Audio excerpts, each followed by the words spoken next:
আবারও বুঝলাম ভালোবাসায় দুটো অনুভূতিশীল মন প্রধান উপকরণ।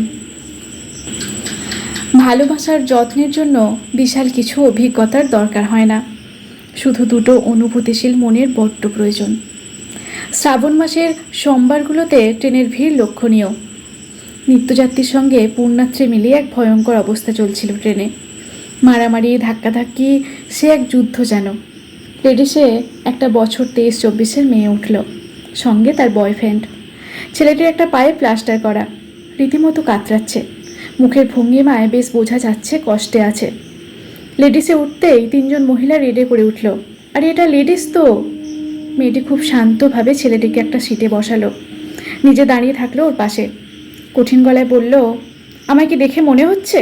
আমি জানি এটা লেডিস কম্পার্টমেন্ট, কিন্তু আপনারাও নিশ্চয়ই অন্ধ নন। দেখতেই পাচ্ছেন ওর পায়ে প্লাস্টার হয়েছে কদিন আগে। আজকে একটা বিশেষ প্রয়োজনে বেরোতে হয়েছে। দুজনেই টিউশন করি, তাই 1000 টাকা গাড়ি ভাড়া করে যাওয়া সম্ভব নয়। জেনারেলে উঠতে পারবে না ও, তাই বাধ্য হয়ে লেডিসে নিয়ে যেতে হচ্ছে। মহিলা 3জন বলল, তা বললে কি করে হবে, এটা তো লেডিস। মেয়েটি এবার বরফ শীতল গলায় বলল, ওই জন্যই তো আমি বসিনি সিটে, আমার সিটে ওকে বসালাম। আর আমি ওকে যতদূর চিনি, যাতে আপনাদের গায়ে ও আঙুলটুকুও ছোঁয়াবে না, তাই চিন্তা করবেন না। ছেলেটি ফিসফিস করে বলতে গেল, চন্দননগরে নেমে যাবি নাকি? চেঞ্জ করে নিবি কম্পার্টমেন্ট।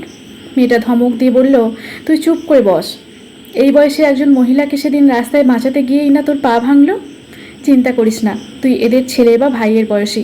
চুপচাপ হেডফোনে গান শোন। সেটা বলল, ধুর, তুই দাঁড়িয়ে আছিস, কেমন লাগছে একটা। আমি মেয়েটাকে বললাম, তুমি বসো এখানে।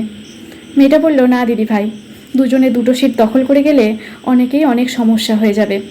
তাছাড়া আমি ওর পাশে দাঁড়িয়ে থাকলে কেউ এসে ওকে অপমান করতে পারবে না। ছেলেটা মেয়েটার কাঁধের ব্যাগটা নিয়ে নিজের আরেকটা পায়ের ওপর রাখলে জোর করে। মেয়েটা বলল, দুদিন আগে ও এক বন্ধুর বাইকে করে যাচ্ছিল।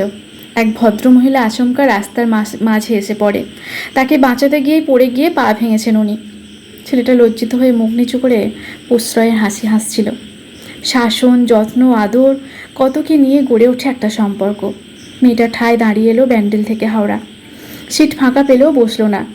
ট্রেনে যাওয়াই উঠে বলেছিল, এটা তো লেডিস। যারাই বলেছিল এটা তো লেডিস, তাদেরকে উত্তর দিচ্ছিল, আমার সিটে বসিয়েছি ওকে। ছেলেটা ততবার চোখের স্পর্শে এক মুঠো আদর বুলিয়ে দিচ্ছিল মেয়েটাকে। মাঝে ওষুধ খাইয়ে দিল ব্যাগ থেকে বের করে। ভালোবাসা কিন্তু ঠিকই বেঁচে আছে স্বমহিমায়।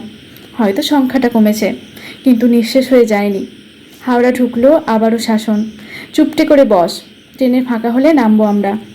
ছেলেটা হেসে বলল, আমি আর কোথায় নামবো, তুই তো নামাবি। আমি নেমে গেলাম। অমলিন ভালোবাসার দৃশ্যটুকু মানসপটে আঁকা হয়ে গেল। আবারও বুঝলাম ভালোবাসায় দুটো অনুভূতিশীল মন প্রধান উপকরণ। বৃষ্টি নামে শহর জুড়ে, ভিজে যায় কত মন, সিক্ত থাকে অল্প কিছুই, অল্প বলেই এত মূল্যবান। এই অসাধারণ ভালোবাসার লেখাটি লিখেছেন অর্পিতা সরকার, পাঠে আমি শ্রাবণী দাস।